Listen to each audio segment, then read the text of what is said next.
Let me start out by saying right away that I am so glad that Chuck Wendig is not the writer for my very favorite character in the Star Wars universe. Very, very glad, because this series is turning out to be freaking incredible.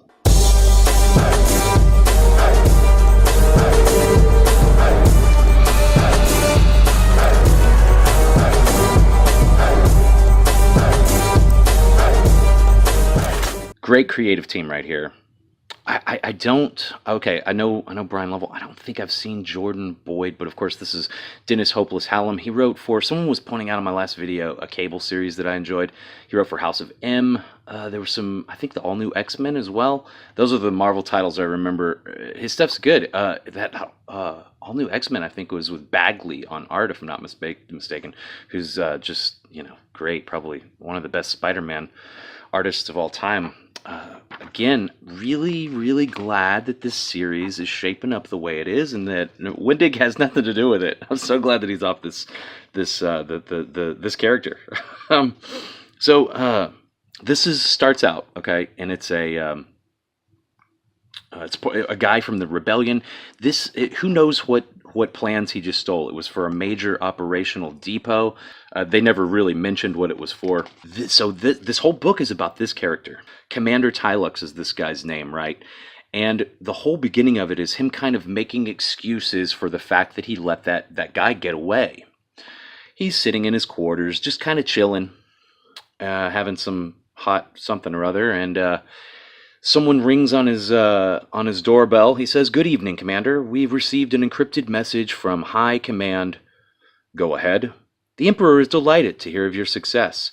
Lord Vader is en route to personally retrieve the captured rebel spy." And you see his eyes are just simply horrified by that. That's good art. He says, "Please prepare the ship to receive him." So we already see that he is scared to death of Lord Vader, just like everybody else, from both sides. I mean, from both sides. Everybody's scared of Darth Vader. He has that kind of presence. Now, here's what's cool, and I know I've talked about this in a lot of books before. If you're going to do a flashback and show what happens in the past, always make the panels vastly different. A lot of these books did really well. I wanted to say Killmonger is a good example of this. When they go into the past, just like this, it purples, it changes the entire paneling, just like you can see. This is his remembrance. Everyone in the entire room died here with this commander. And he said, "You were warned, each of you. I was clear about what happens when you disappoint the Emperor." He kills everyone. He says, "Pardon me, Lord Vader, failure is unacceptable, Lieutenant Tylux. Be better than they were." And then he's pulled out of it by someone saying, "Commander, are you all right?"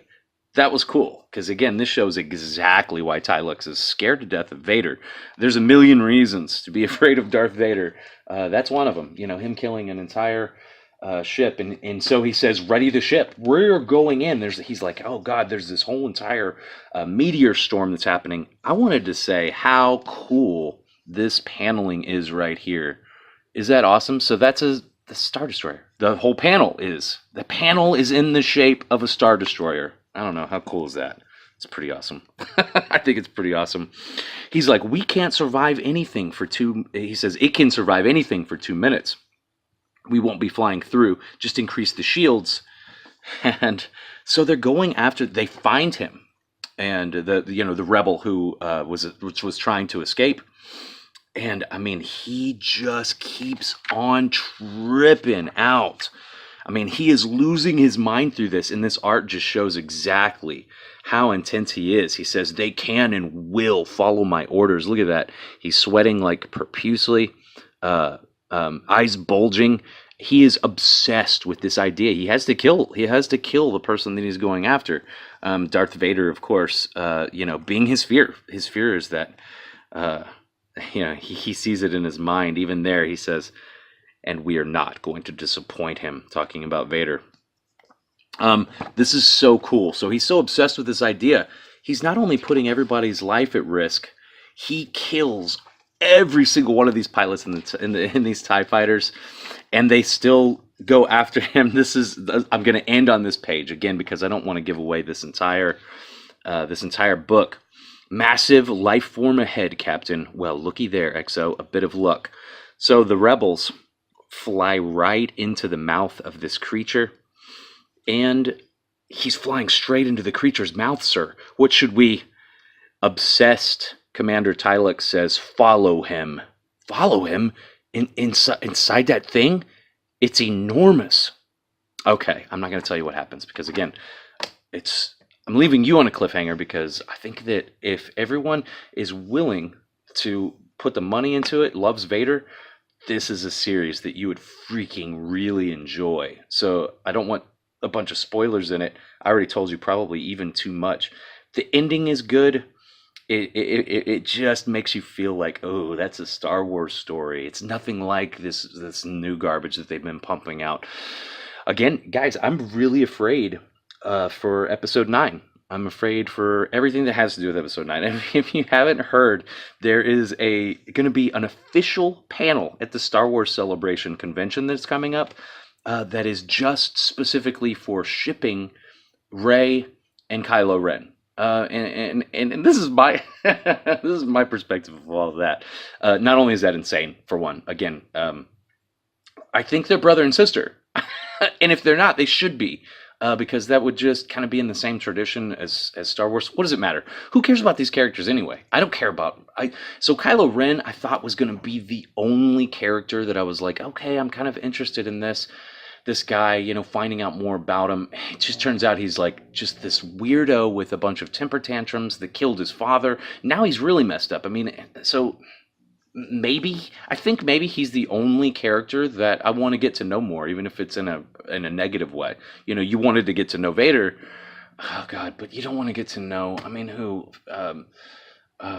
Finn, Rey. I'm not really interested in those characters. I could have been if they would have just put a little bit more character development into Finn. I think I would have liked him. I don't think anything could save Rey at this point, to be perfectly honest with you.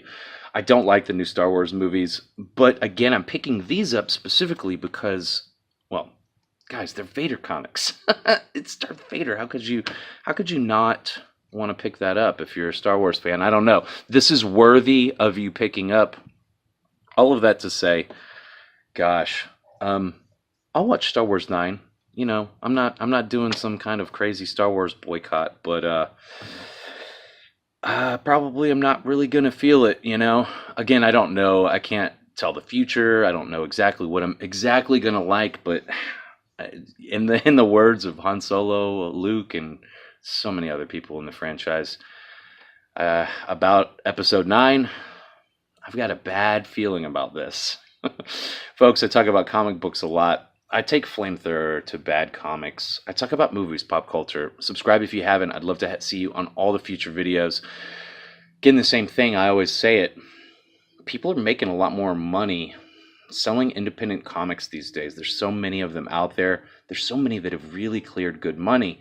And a lot of the folks in my peer group have detached from the industry because a lot of these individuals have gotten blacklisted simply for being conservative. So again, there's a very interesting thing happening in the industry.